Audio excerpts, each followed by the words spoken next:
jeg var liten så jeg et TV-program om rosemaling.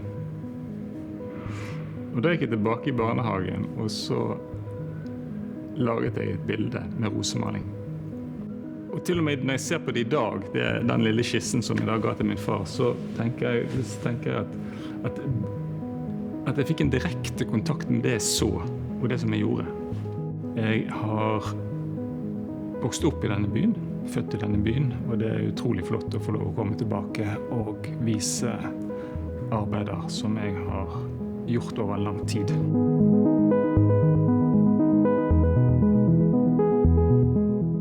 Altså, utgangspunktet egentlig faktisk naturen på Vestlandet. Det så storslått at faktisk blikket blir grepet av det, og du begynner å se.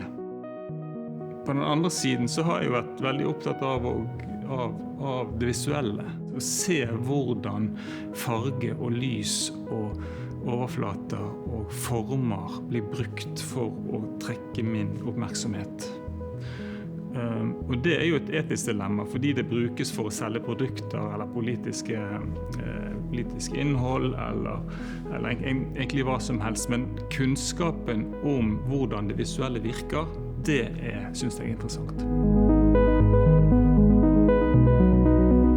Jeg begynte jo med det som kalles representasjon. Altså det at man malte noe, du så inn på et landskap, du så inn på et interiør. Så begynte det med en slags utrensing, begynte å ta vekk. Og endte opp da med bare media, altså akrylen og pigmentet. Men akryl, det jo også den malingen som vi har hjemme på stueveggen.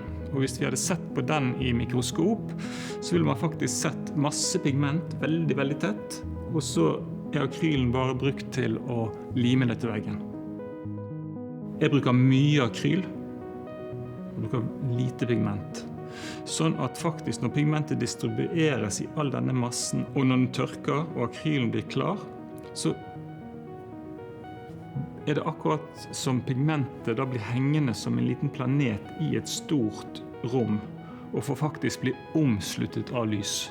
Sånn at vi får en optisk effekt av naturlig lys, malerisk lys, og lysets kvalitet som går fra høylys til mørke.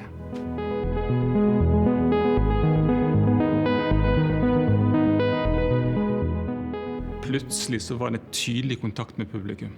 De ble tiltrukket maleriene. Og det klart det en type overflate som lystfremmende, som tiltrekkende. Altså dette lyset som veldig vanskelig å gripe. Og så tror jeg at publikum selv fikk frihet til å oppleve arbeidet uten å bli diktert hvordan det skulle tolkes, eller for hva skal man si, egentlig. Det et aspekt som jeg synes er viktig med arbeidene, det at de må oppleves i real time. Det at faktisk arbeidene krever at du kommer og står foran dem.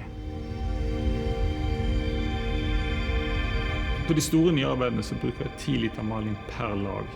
Og det vel 6 til kanskje 10-12 lag. Det som man ikke bruker i kunstverket, det kaster man.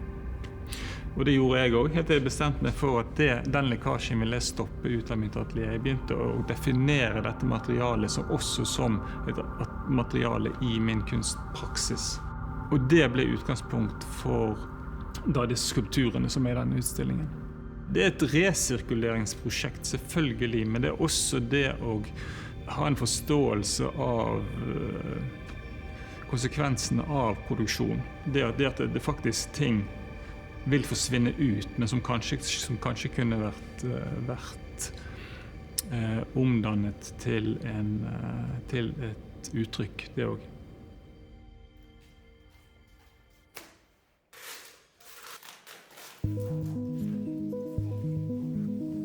Jeg har alltid tegnet, og det har vært på en måte en slags sånn prosjekt på siden, som har vært veldig sånn befriende.